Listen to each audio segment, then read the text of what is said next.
Doctor Shyama Prasad Mukherjee, Deendayal Upadhyay ji, बाबा साहब doctor Bhimrao Ambedkar पर पुष्प अर्चन करें।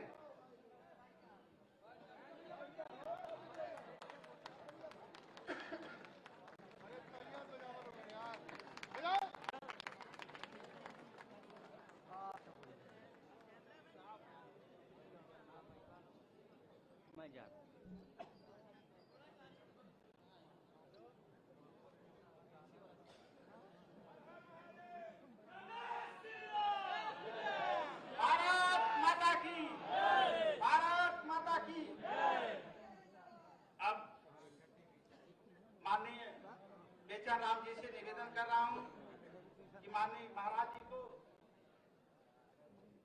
पुष्प गुच्छ दे करके सम्मानित करें। खड़ा करके आप लोग स्वागत करिए महाराज जी का तालियों के साथ। अब माननीय क्षेत्रीय अध्यक्ष जी से निवेदन कर रहा हूं कि पुष्प गुच्छ दे करके महाराज जी को स्वागत करें और अपनी बहन संगीता आजाद जी से भी निवेदन कर रहा हूँ कि बैठो भैया, बैठ जाओ। अब अपने बहन अब संविधान दिवस पर बाबा साहब के संविधान पर खड़ा होकर आप लोग भाई साहब खड़ा होकर तालियों स्वागत करिए।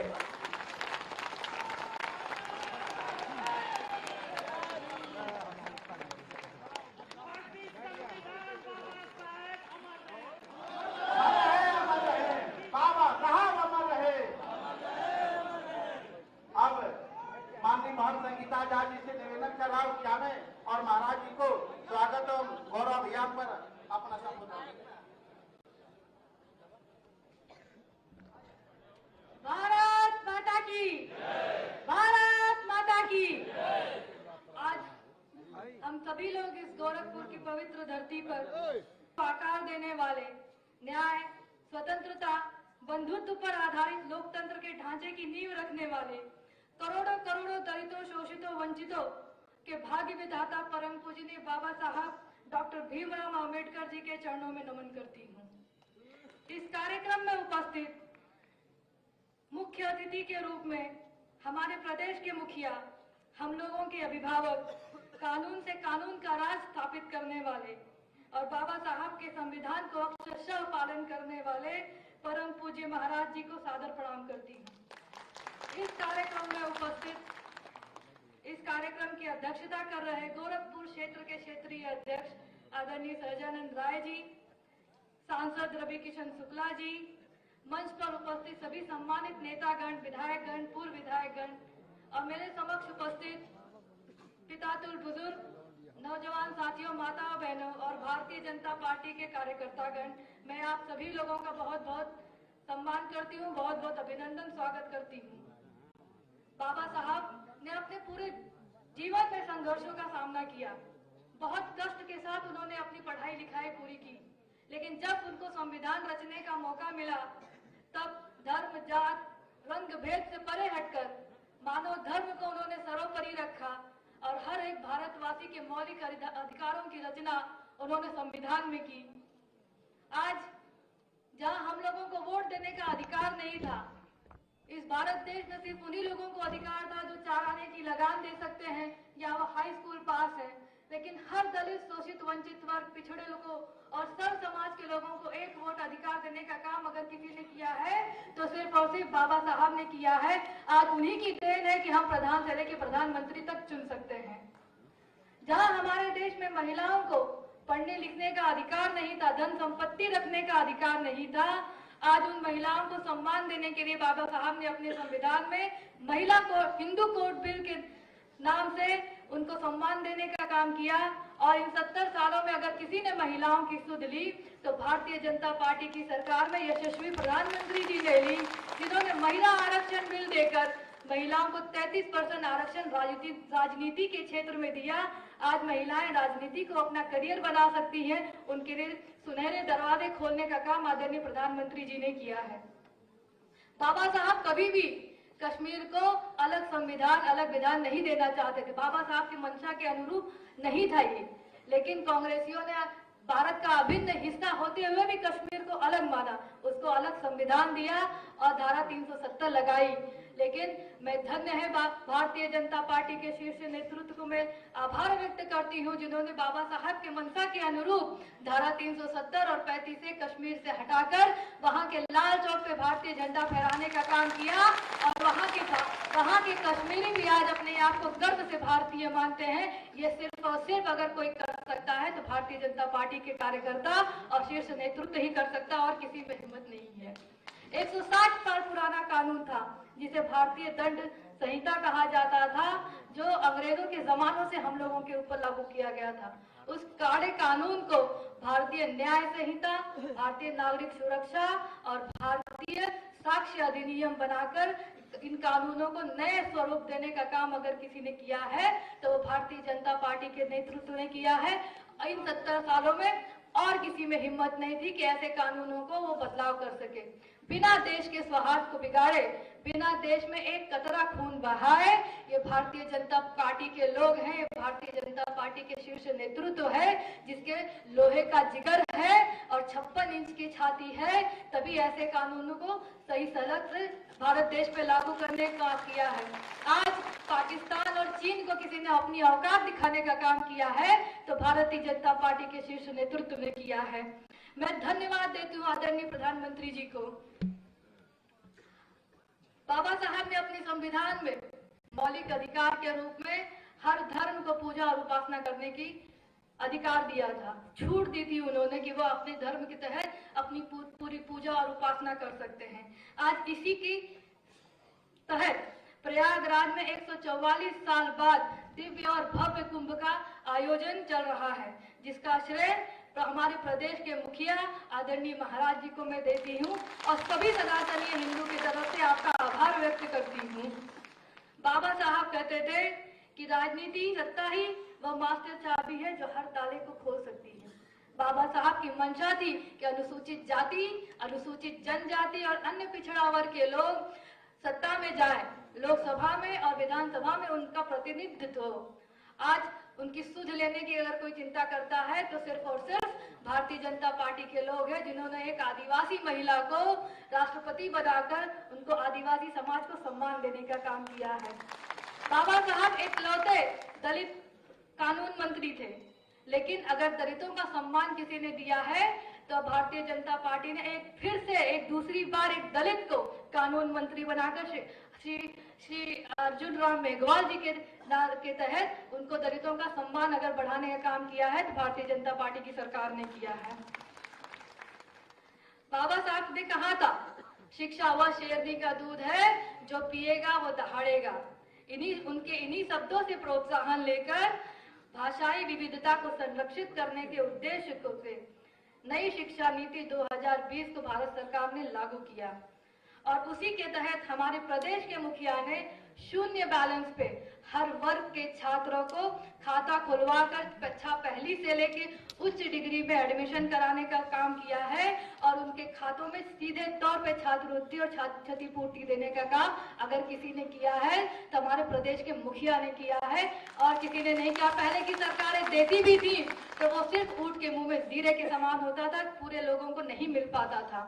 उसके साथ साथ स्मार्टफोन और टैबलेट बांटकर गांव गरीब के छात्रों को डिजिटलीकरण और आधुनिकीकरण का अगर साथ देने का काम किसी ने उनको लैस करने का काम किया है तो हमारे प्रदेश के मुखिया ने किया है, ताकि अगर कोई भी कंपटीशन दूर दराज दुनिया में हो तो हमारे उत्तर प्रदेश का छात्र वो अपने आप को किसी से कम न समझे, उस प्रतियोगिता में भाग लेने के लिए पूरी तरीके से तैयार अगर किसी ने किया है तो हमारे प्रदेश के मुखिया ने किया है।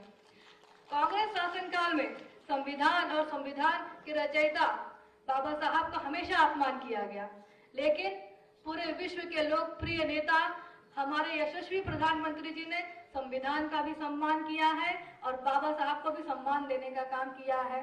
बाबा साहब के जन्म स्थान महू से लेकर जहां उन्होंने शिक्षा प्राप्त की लंदन में, जहां उन्होंने दीक्षा प्राप्त की नागपुर में, जहां उन्होंने अंतिम सांसें ली, जहां उन्होंने संविधान रचा दिल्ली में और जहां उनका परिनिर्वाण हुआ मुंबई के चैत्य भूमि में, पंचतीर्थ के नाम से उन सभी भूमियों को उन्होंने अच्छा म्यूजियम बनाने का काम किया। तीर्थ के नाम पर सह जाके बाबा साहब के अनुयायी वहां जाकर उनके स्वरूप को पढ़ सके, उनको जान सके उनके चिन्हों पर चलने का काम कर सकें। मैं धन्यवाद देना चाहती हूँ उत्तर प्रदेश के मुख्यमंत्री योगी आदित्यनाथ जी के नेतृत्व में, जिन्होंने गरीबों का कल्याण करने का काम किया और बाबा साहब के सपनों को साकार करने का काम किया है। और आज हम सभी लोग संविधान गौरव अभियान के चलते जन जन तक हम लोग पहुंच रहे हैं और संविधान के सम्मान को हम लोग आगे बढ़ाने का काम कर रहे हैं। लेकिन हम सभी लोग को सावधान भी होना है, क्योंकि कुछ फर्जी लोग, कुछ विरोधी लोग संविधान को हाथों में लेकर हम लोगों को गुमराह करने का काम करते हैं, हम लोगों को भटकाने का काम करते हैं।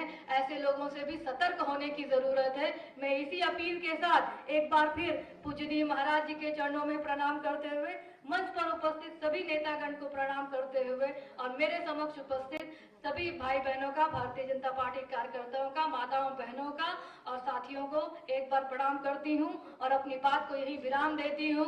जय भीम, जय भारत, जय संविधान, भारत माता की जय। धन्यवाद। बहुत बहुत धन्यवाद दीदी। अब अपने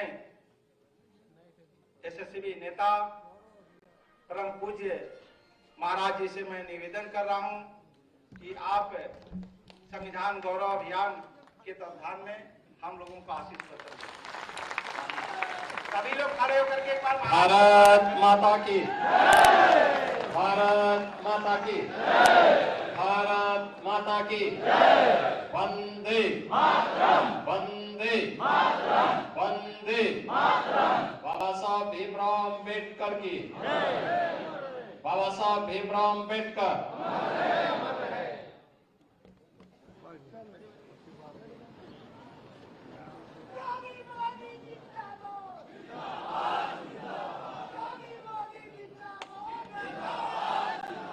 मेरा संविधान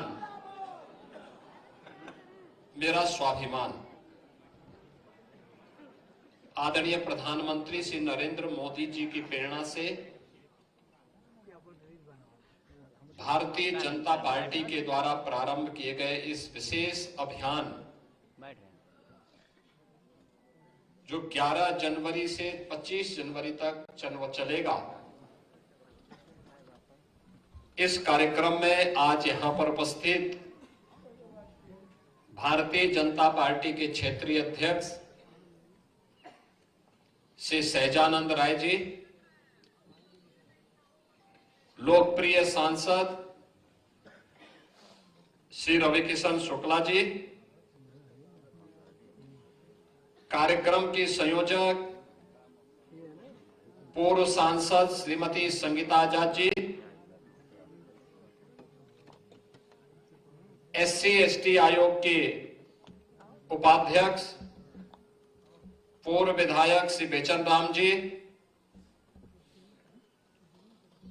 हमारे माननीय विधायकगण श्री श्रीराम चौहान जी, डॉक्टर विमलेश पासवान जी, विपिन सिंह जी, फतेह बहादुर सिंह जी, महेंद्र पाल सिंह जी, प्रदीप शुक्ला जी, राजेश त्रिपाठी जी,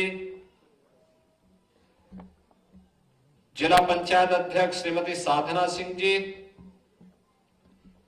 महापौर डॉक्टर मंगलेश श्रीवास्तव जी, भारतीय जनता पार्टी के जिला के अध्यक्ष युधिष्ठिर सिंह जी,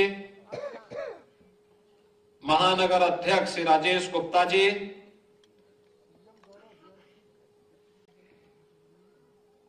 आज के इस कार्यक्रम में उत्तर प्रदेश अनुसूचित जाति आयोग के सदस्य श्री तीजाराम जी, प्रदेश उपाध्यक्ष अनुसूचित मोर्चा अनुराग मजवार जी, क्षेत्रीय महामंत्री दीपक कुमार जी,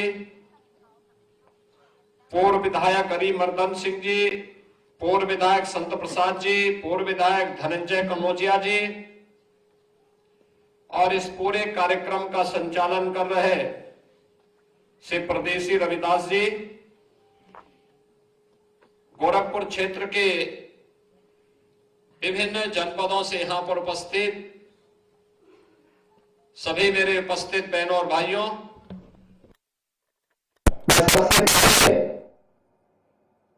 मेरा संविधान मेरा स्वाभिमान इस कार्यक्रम में आप सबके आगमन के लिए आपका मैं हृदय से स्वागत करता हूं, अभिनंदन करता हूं।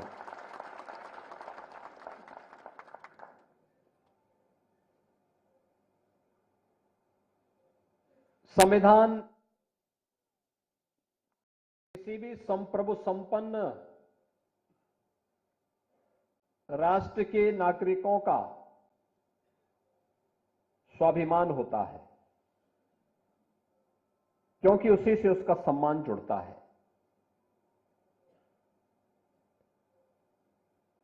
और ये हमारा गौरव है कि जो संविधान उत्तर से दक्षिण तक, पूरब से पश्चिम तक पूरे भारत को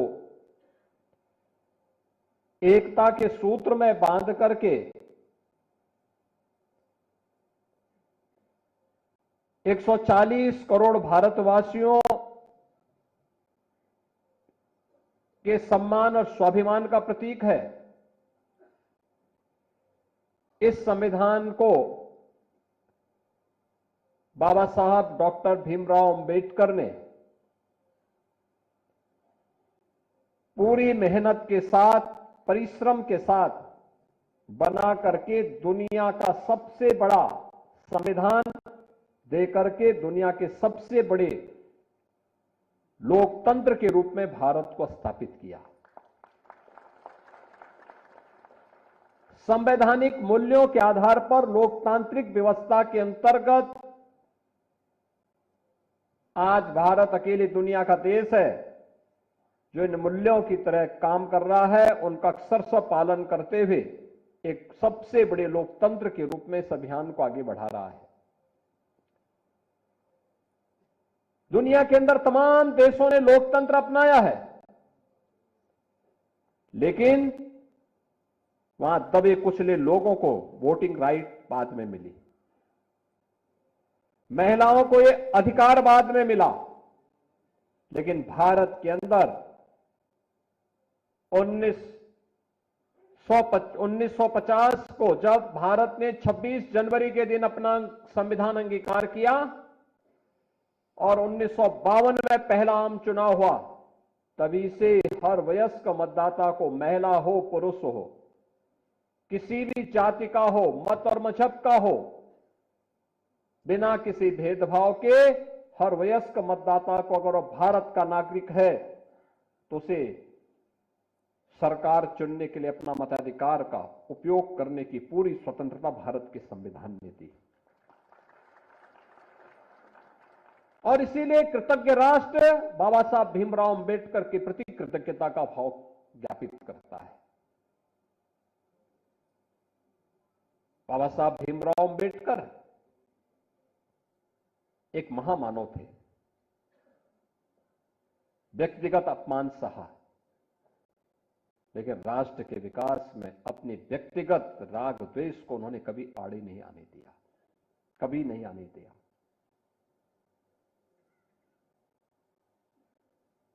उन्होंने भेदभाव को सहा, उसके अनुरूप जीवन यापन किया, लेकिन राष्ट्र के विकास में ये भावनाएं कभी आड़े ना आने पाए, इसके लिए सदैव सजग होकर के, सचेत होकर के वे कार्य करते रहे। दुनिया की उच्चतम डिग्री उन्होंने हासिल की, लॉ की, अर्थशास्त्र की, प्रशासनिक व्यवस्था की, लेकिन कभी भी उन्होंने राष्ट्र के स्वाभिमान को आंच नहीं आने दी।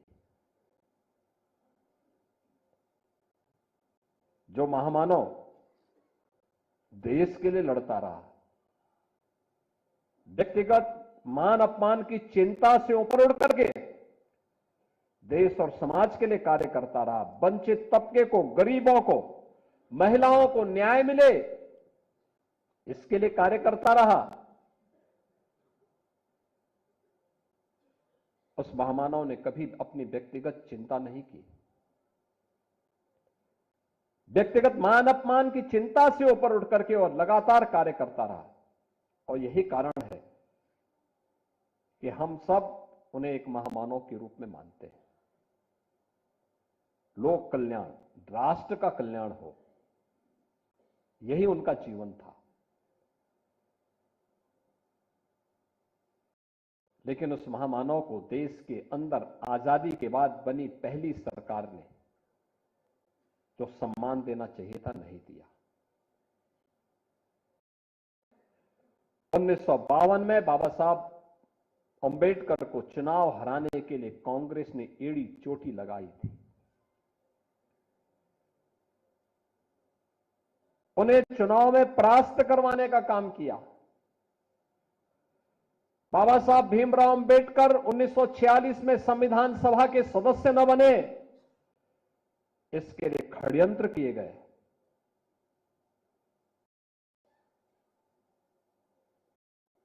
उनकी क्षेत्र की जो सीट थी, जो हिंदू बाहुल्य क्षेत्र थे,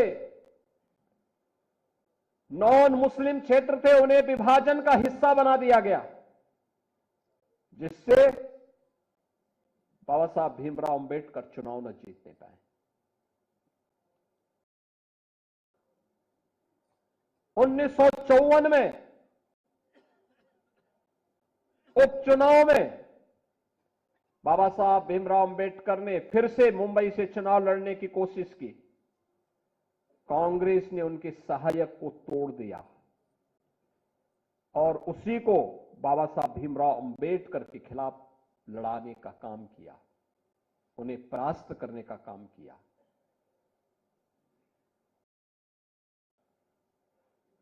यानी कोई भी ऐसा षड्यंत्र कांग्रेस ने नहीं छोड़ा बाबा साहब भीमराव अंबेडकर को अपमानित करने के लिए।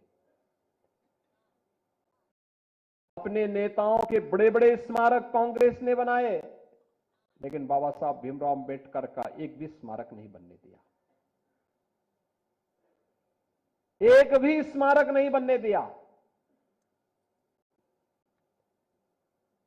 यहां तक कि मऊ मध्य प्रदेश में, जहां पर बाबा साहब भीमराव अंबेडकर ने जन्म लिया था, मऊ छावनी, कांग्रेस ने नहीं बनने दिया। कांग्रेस की सरकारें थी, नहीं बनने दिया। इंग्लैंड में रह करके, जिस भवन में रह करके उन्होंने अपनी उच्च शिक्षा प्राप्त की, उस भवन को कभी भी भारत सरकार खरीदे और बाबा साहब भीमराव अंबेडकर का स्मारक बने, कांग्रेस ने नहीं किया।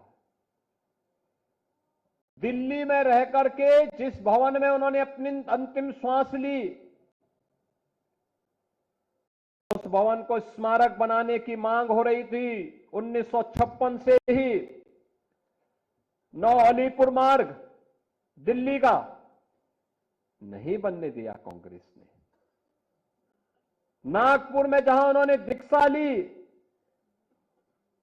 वहां पर बाबा साहब भीमराव अंबेडकर का स्मारक बने, कांग्रेस ने नहीं बनने दिया। जहां उनका अंतिम संस्कार बना हुआ था मुंबई के चैत्य भूमि में, वहां स्मारक बने, कांग्रेस ने नहीं बनने दिया।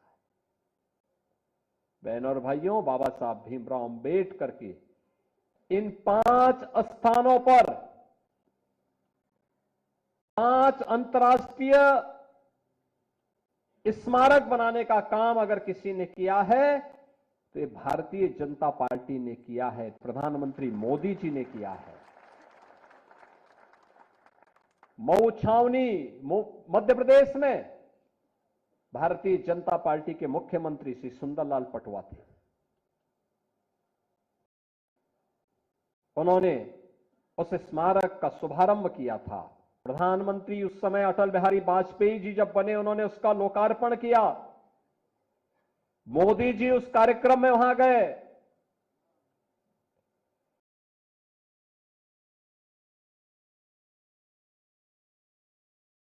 मुंबई में, इंग्लैंड में, जहां पर उच्च शिक्षा बाबा साहब ने अर्जित की थी,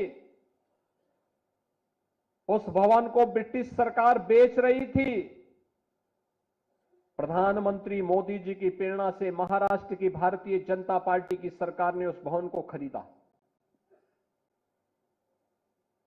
बाबा साहब भीमराव अंबेडकर का वहां पर स्मारक बनाया और भारत से जाने वाले अनुसूचित जाति के बच्चों के लिए उच्च शिक्षा के लिए वहां पर एक केंद्र बनाया और स्कॉलरशिप की भी व्यवस्था इंग्लैंड में की है, बाबा साहब की स्मृति को बनाए रखने के लिए।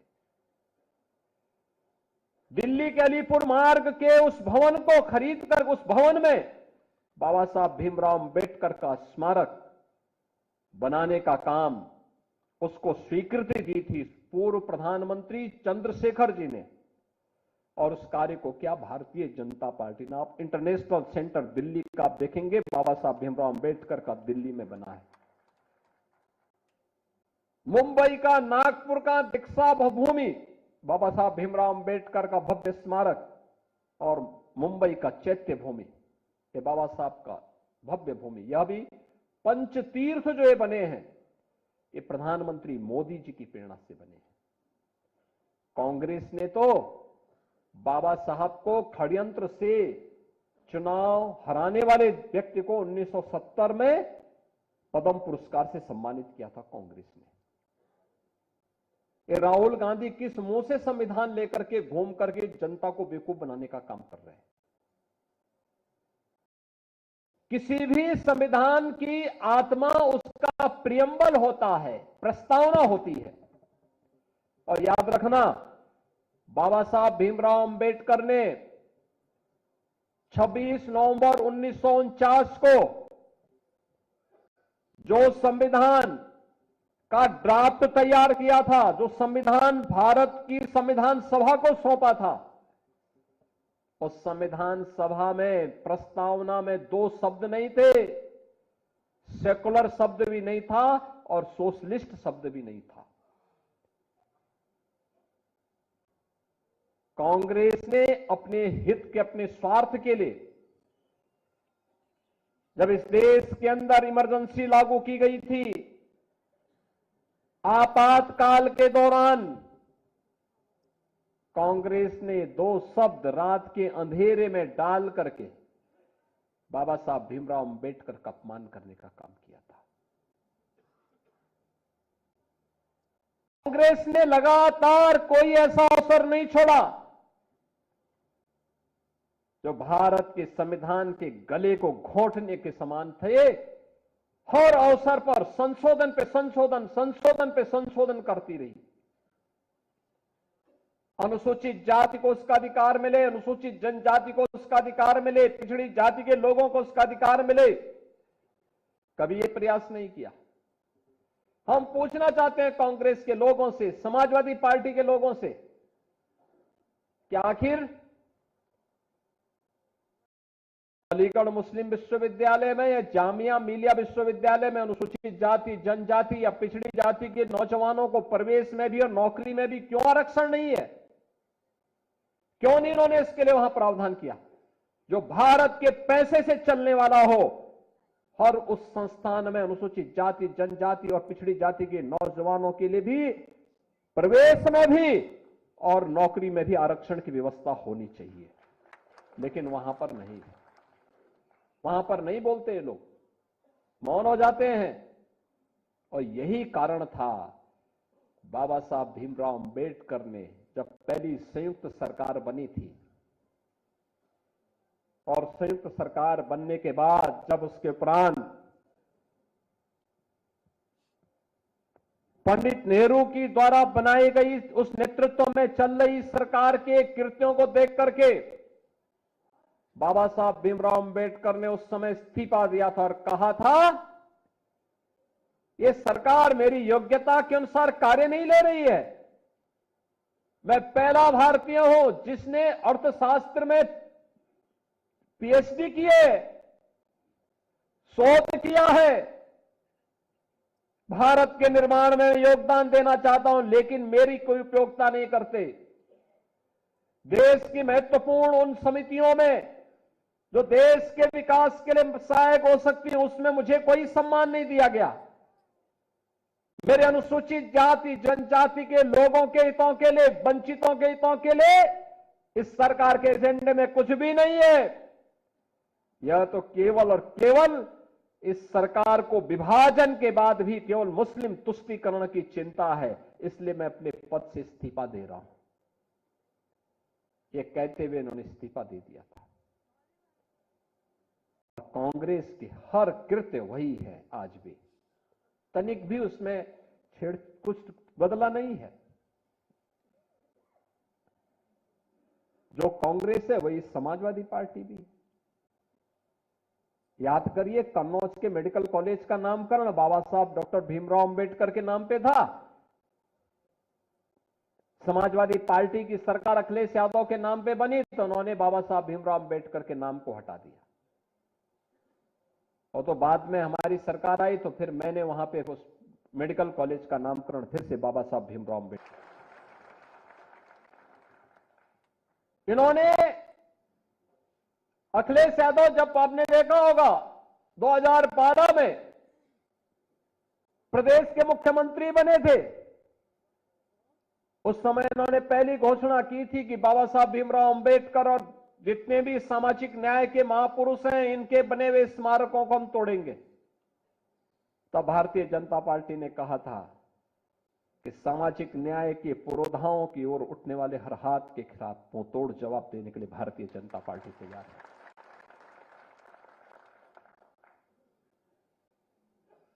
और आज मुझे प्रसन्नता है कि आदरणीय प्रधानमंत्री जी की प्रेरणा से लखनऊ में हम बाबा साहब भीमराव अंबेडकर का भी एक भव्य स्मारक और एक अच्छा सांस्कृतिक केंद्र का निर्माण कर रहे हैं। बहुत शीघ्र इसको हम लोग वहां बनाने जा रहे हैं।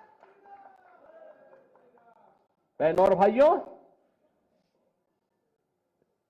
जिनका पूरा जीवन देश के लिए समर्पित था, जिन्होंने एक एक श्वास देश के लिए जिया हो, जिन्होंने देश के लिए अपना एक एक पल जिया हो, ऐसे महापुरुषों का सम्मान रखना हमारा दायित्व बनता है। और उस दायित्व के अंतर्गत हम सब मिलकर के आज इस अभियान के साथ जुड़े हैं कि बाबा साहब भीमराव अंबेडकर और सामाजिक न्याय के लिए कार्य करने वाले उन सभी महापुरुषों को सम्मान मिलना चाहिए। और उसी अभियान के क्रम में आज भारतीय जनता पार्टी ने आदरणीय प्रधानमंत्री जी की प्रेरणा से 11 जनवरी से 25 जनवरी के इस पूरे एक पखवाड़े को मेरा संविधान मेरा स्वाभिमान के नाम पर चलाने का काम किया है। याद करना, जब प्रधानमंत्री जी मुंबई के चैत्य भूमि में बाबा साहब भीमराव अंबेडकर के स्मारक के निर्माण के कार्यक्रम का शुभारंभ करने के लिए गए थे 2015 में, अक्टूबर 2015 में, तब उन्होंने वहां घोषणा की थी कि 26 नवंबर की तिथि भारत में संविधान दिवस के रूप में मनाई जाएगी। 26 नवंबर 2015 से हर वर्ष इस तिथि को संविधान दिवस के रूप में मनाया जाता है। एक तरफ भारतीय जनता पार्टी जो बाबा साहब भीमराव अंबेडकर के मूल्यों आदर्शों से प्रेरित होकर के बिना भेदभाव के हर गरीब, हर वंचित, हर अनुसूचित जाति, जनजाति और पिछड़ी जाति महिलाओं के हितों के लिए, उनके हक के लिए कार्य कर रही है। एक तरफ वह भारतीय जनता पार्टी है और दूसरी तरफ वे कांग्रेस और समाजवादी पार्टी के लोग जिन्होंने अनुसूचित जाति जनजाति के लोगों के हकों पर हमेशा कुठाराघात डाला, हमला किया, उनका शोषण किया, उनको प्रताड़ित किया। दूसरी तरफ यह अवसर इसलिए हमारे लिए महत्वपूर्ण है। 26 जनवरी को भारत के संविधान को लागू किए हुए 75 वर्ष पूरे होने जा रहे हैं। इन 75 वर्षों की इस यात्रा का आत्ममंथन हम सबको करना होगा और इसके लिए बाबा साहब भीमराव अंबेडकर के प्रति कृतज्ञता ज्ञापित करना होगा। आज जो अधिकार आप सबको प्राप्त हैं, आज जो बिना भेदभाव के शासन की योजना केवल वोटिंग राइट नहीं, जो मोदी जी के नेतृत्व में आपने 10 वर्ष में देखा होगा, हर गरीब की सिर को ढकने के लिए आवास मिला है। उत्तर प्रदेश में 56 लाख गरीबों का एक एक आवास बना। 2.25 करोड़ गरीबों के घर में एक एक शौचालय बन गया। 10 करोड़ गरीबों को आयुष्मान भारत की सुविधा का लाभ प्राप्त हो रहा है। 15 करोड़ गरीबों को फ्री में राशन की सुविधा का लाभ प्राप्त हो रहा है। लगभग 2 करोड़ गरीबों के घर में रसोई गैस का निःशुल्क चूल्हा जल रहा है। बहनों और भाइयों,